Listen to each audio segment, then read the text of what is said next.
सो अब हमारे पास जो हमारा नेक्स्ट क्वेश्चन है उसमें हमें एरर या आउटपुट पता करना है कोड का। क्वेश्चन है फाइंड एरर और output in the following code. Question में हमारे पास मेन फंक्शन के अंदर दो वेरिएबल्स हैं इंटीजर टाइप के, एक की वैल्यू है 10, दूसरी की वैल्यू है 20। राइट, अब हमारे पास एक इफ कंडीशन है जिसके अंदर हमारा कुछ इस तरीके से नॉट ऑपरेटर का यूज हुआ है। उसके बाद हमारे पास एक और लॉजिकल ऑपरेटर है एंड ऑपरेटर, और फिर हमने लिखी है एक्स वेरिएबल। फाइन, इस इफ के कंडीशन के ट्रू होने के बाद हमारे पास यहां पे लिखा है प्रिंट एफ, जिसमें हम वैल्यू प्रिंट करा रहे हैं एक्स की।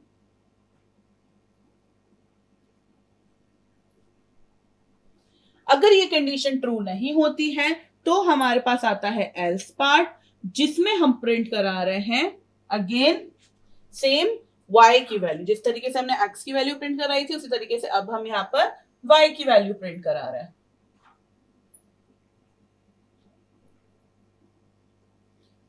सो इसका आंसर अब हमें पता करना है। सबसे पहले हम हमारा इफ कंडीशन चेक करते हैं। इफ कंडीशन के अंदर हमारे पास बहुत सारे ऑपरेटर्स का यूज करा हुआ है, तो हमें सबसे पहले प्रेसिडेंस देखना पड़ेगा।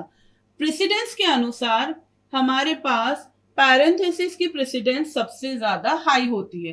दैट मीन सबसे पहले हम पैरेंथेसिस के अंदर का जो भी एक्सप्रेशन है वो सॉल्व करेंगे। उस एक्सप्रेशन के सॉल्व होने के बाद हम देखेंगे किसका प्रेसिडेंस है। सो पैरेंथेसिस के अंदर हमारे पास एक्सप्रेशन है नॉट ऑपरेटर एक्स की वैल्यू है 10, दैट मीन्स ट्रू वैल्यू है। अदर देन 0 सभी वैल्यूज क्या होती हैं, ट्रू वैल्यूज होती हैं। तो x की वैल्यू है 10, ट्रू थी, बट नॉट ऑपरेटर लगे होने की वजह से इसका कंप्लीट आंसर हो गया 0। राइट, फिर उसके बाद अब यहां पर आंसर आ गया 0। अब वापिस हम इसको लिख लेते हैं इस तरीके से 10। फाइन, अब हमारे पास यहाँ पे दो लॉजिकल ऑपरेटर्स हो गए। अब हमें इनका प्रेसिडेंस के साथ में एसोसिएटिविटी भी देखनी है। सो प्रेसिडेंस के अनुसार हमारे सबसे पहले अब ये होगा, फिर ये होगा। सो नॉट ऑपरेटर 0 क्या कर देगा, वो कंडीशन को ट्रू कर देगा नॉट ऑपरेटर। तो यहाँ पे हो जाएगा 1 एंड ऑपरेटर 10। अब यहाँ पे दोनों ही कंडीशंस ट्रू हैं। अब चूंकि यहाँ पे दोनों ही कंडीशंस ट्रू हैं तो इनका कंप्लीट आंसर हो जाएगा क्या, 1। और यहाँ पे हमारी इफ स्टेटमेंट की कंडीशन ट्रू हो जाएगी। कंडीशन ट्रू होने की वजह से यहाँ पे प्रिंटफ स्टेटमेंट आएगा।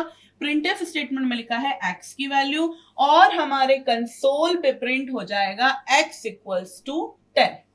नाउ हमने यहाँ पे सिर्फ रिलेशंस चेक करे हैं लॉजिकल ऑपरेटर देखकर, और हमने सिर्फ यहाँ पे कंडीशन चेक करी है। हमने कहीं भी x की वैल्यू मॉडिफाई 1 0 कुछ भी नहीं करी है। हमने सिर्फ और सिर्फ लॉजिकल ऑपरेटर्स लगे होने की वजह से कंडीशंस को चेक किया है। सो x की वैल्यू में किसी भी प्रकार का कोई भी मॉडिफिकेशन नहीं आएगा और सिंपली 10 यहाँ पे प्रिंट हो जाएगा। बट इन केस यहाँ पर अगर एक और नॉट ऑपरेटर लगा होता, उस केस में यहाँ पे 1 से अगेन ये क्या हो जाता, 0 हो जाता, और 0 होने की वजह से हमारी कंडीशन फॉल्स हो जाती और फिर ये प्रिंटफ स्टेटमेंट रन नहीं होता, एल्स पार्ट होता और y प्रिंट हो जाता।